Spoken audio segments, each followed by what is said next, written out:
We're getting Tina Turner up in here. Mm-hmm. All right, let's go. Mm-hmm.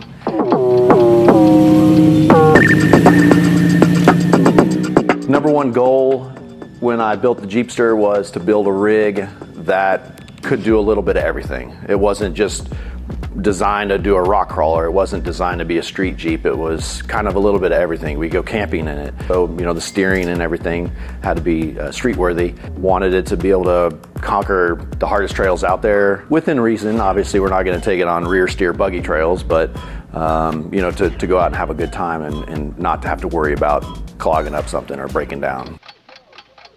Let's start with the front end. Let's go front to back. We got a worn 8274 that I bought local from a gentleman that actually bought it originally brand new back in the 70s. He had it on one vehicle, and he even had the paper owner's manual for it, which was really cool. So I picked it up from him, and definitely wanted an old school nostalgic winch for this project, kind of go with it, and just a cool winch too, you know, just awesome. Got some Baja design lights up front, little amber for some dust, tactical recovery equipment rope with their safety thimble. Those dudes are awesome. He hooked me up with a nice winch line, and this winch probably out of anything gets used the most. It's, I mean, not for recovering me, but you know, helping everybody else on the trail. And who knows, I mean, we've used it for all kinds of things, for even straightening body panels and rock rails on other rigs. So really cool setup. If I was to ever build another rig again, I would definitely go with the old school 8274. PSC steering, gearbox with their Ram assist. Like I said, I want to keep it street legal, have good road manners. Instead of going full hydraulic, it would have been easier to package and plumb and all that stuff, but not so much roadworthy going down the road. So definitely a little extra work to get a gearbox in there to have, you know, the correct geometry for steering and make it work correct. Packaging, definitely something like that I would keep. This one's bent. There's rock rash right there too. Where'd that come from? How do you get rock rash right there? Colorado, Montrose. Cheapest part was the body, because it was free. The tub is a 1960-ish, didn't really have a title or any information on it. So we were at an off-road event with a good friend of mine, Jeremy, and he's got a really cool old rig. It's a M715 Kaiser truck, and it gets so much attention because it's just awesome. And we were coming back from that event, and we were talking, and he says, hey, I've got this Jeepster Commando body, just the tub, empty tub and grill and hood. I'll just give it to you. And I was like, okay. So we came back, and literally he was at our shop the next week with it on his trailer, unloaded it, and after that I went straight to this steel yard, picked up tubing and material, and we were built, like, I think maybe 2 weeks later I started building the frame for this rig. Let's talk axles. So it is the Jeepster Cheapster, but there's one thing that I did not want to cheap on, and that was the axles. And I called up our good friends over at Spider Tracks. We use on all the race cars that we built in the past, and they are just like the top of the top. I wanted a fabricated housing that I could build off of and make it real easy. To go along with the Spider Tracks axle housings, we went with Brannick axle shafts. Called up Stan at Brannick, and he made us their Legacy Series shafts, and they have been perfect. Just did an inspection the other week, and they're absolutely perfect. Just upgraded the differentials. Our good friends at Gearworks, they hooked me up with true high 10s, and we just put those in, and just amazing.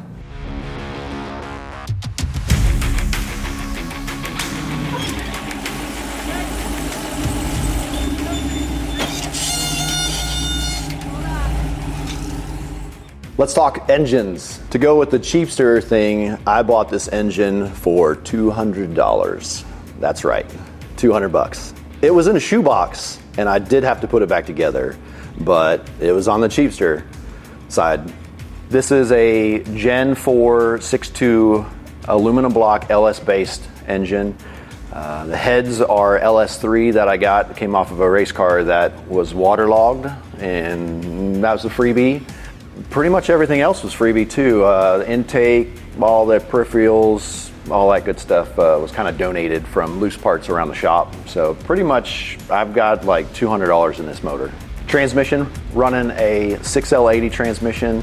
I wanted that cool tap shift like everybody else, you know, and it's pretty bulletproof transmission, big heavy duty transmission. The transfer case running an Atlas 2-speed transfer case. It's a 4:3 ratio combined with the 6L80's first gear is a 4-to-1, I believe. It's got pretty low gear ratio. This thing will crawl really slow.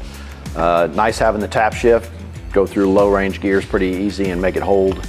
So cool combination, something like that I would do again. This dust is custom that you see on here.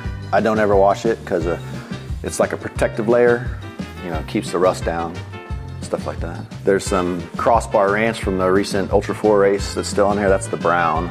Colorado is the lighter shade of tan that we just did, that we just came back from. So there might be some red dirt from East Texas, from Gilmer. And is that also cheap? No, you pay for the dirt. Yeah, that's the most expensive. Any kind of off-road build where you're going to be running big tires, braking is key. So we always like to go with a Hydro Boost brake. A little extra on the steering, but you get probably the most power with your braking is going with the Hydro Boost. What we did on all the corners, I actually used a Dodge Ram setup that I bought from Rock Auto for like $300. Came with everything, rotors, calipers, brackets, and I just made custom brackets to mount to the Spider-Trax housings.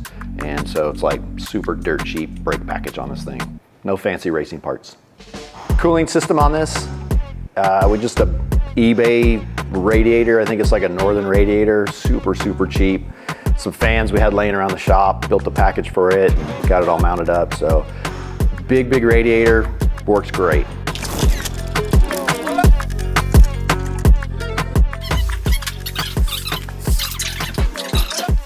Everybody wants to know what the wheelbase is. We're shooting right now at 113.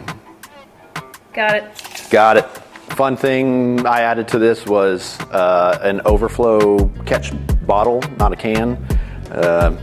Some people know I like Fireball, so I had to put a Fireball up in there. Everybody usually sees it and they're like, "Oh, what is that?" And it catches their eye. So it's a little fun something. Fireball, I've never drinking it. Don't know what it tastes like. It's actually, you know what? That actually is Fireball in there. I tell everybody, but it's Fireball. I have it plumbed into the cab through a chiller on a little windshield wiper pump thing. So, drinks. Just kidding. Control arms that are in this are from Wide Open Design. They're 2.5-inch aluminum links, and the rod ends were pretty much all stuff laying around the shop that came out of old race cars that we race prepped that were, kind of still good. So another freebie. Wheels and tires. BFG 39-inch KM3s on Trail Gear beadlocks. I bought the wheels from a good customer of ours. He bought them from us and never used them, and he sold them right back to me for like $500. So I got a smoking deal on these wheels. Another Cheapster thing. On the tires, I chose BFG Goodrich. I went with the DOT tire. It was up in discussions on going with the sticky, but because I drive this so much on the street, I didn't want them to wear out real quick. So I ended up going with the KM3, the 39-inch tire. The unit bearings that we're running on this are Spider-Trax. They were a prototype unit bearing from the first IFS car that we built, that we raced on with Jason Shear. And somehow they came full circle all the way back to us. They are the same unit bearings that had been on that car, beating on it for years and years, Ultra 4 racing. And now they're on the Jeepster, and they are awesome. They're like still brand new. Interior. We called up our guys over at PRP Seats, and they built me some seats, seat belts, got a nice leather wrapped steering wheel from them. Made a custom steering column, incorporated some switches into it. It's got the nice disconnectable steering wheel. It's my anti-theft device. Keep it with my detachable radio too. Gauges, went with a Holly, really cool dash, totally customizable. It's been great. I built a custom console for this. I used a shifter out of a Malibu, push to talk buttons, tap shift, air locker, all that kind of incorporated into it. Nice small little custom console, and color matched to boot. We do have, when I was designing the cage, I wanted to have some storage. So I built the cage to where it actually worked with our molly panels that we produce. So put one up in there and mounted our radio to it. I've got a radio. I've got a free radio that we took from our pits, and I kind of put it in here. So I also have a UHF radio for the GMRS channels, all that stuff. So 2 radios, I could blow you out the water with them. All mounted on a custom Tribe-16 molly panel. Recent addition, we added a 12-volt refrigerator to the Jeep, so everybody's lunch is going here. It's really nice when we're out and about on the trails. We'll throw everybody's lunch in there and they're not gonna get soggy. I have a custom Tribe-16 molly basket in this too, which is amazing because we throw all kinds of stuff in the back there. Another cool interior thing, I have an iPad RAM mount that we use every time we go out. I've got the iPad in there, either Onyx or Gaia or any other type of navigation app put in there. That's, from racing Ultra 4, co-driving, that's kind of my, I always love knowing where we're at, and we're never gonna get lost. Got a spare tire.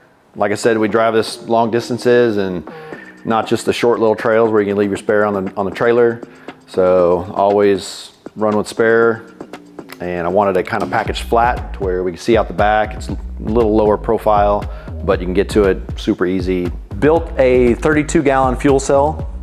Aluminum tank with a nice 3/16 skid plate on it. It's just bolts right up to the frame rail, super easy to service. Fuel pumps in the tank, works great. Got some recovery gear, always ready to go. Got the yank strap with some dust. Number 1 rule, always have your fire extinguisher. Every rig needs to have one, or 2 or 3. We've used them to put out several fires. Running air lockers in this rig, so I've got a small air compressor and I made an air tank out of an old fire extinguisher, welded it up and just got a little line in there, so it's a small little air reserve for the air lockers. Percentage of new versus used freebie parts, I would probably say a 60-40. 60-40, 60 free used, 40 new purchased. If you're looking for an awesome, unique, very functional off-road rig that you can throw anything at it, you better come here. We've got a great team here at the Tribe, and everybody is super talented. So you need, if you got a very unique project, we can definitely take care of you.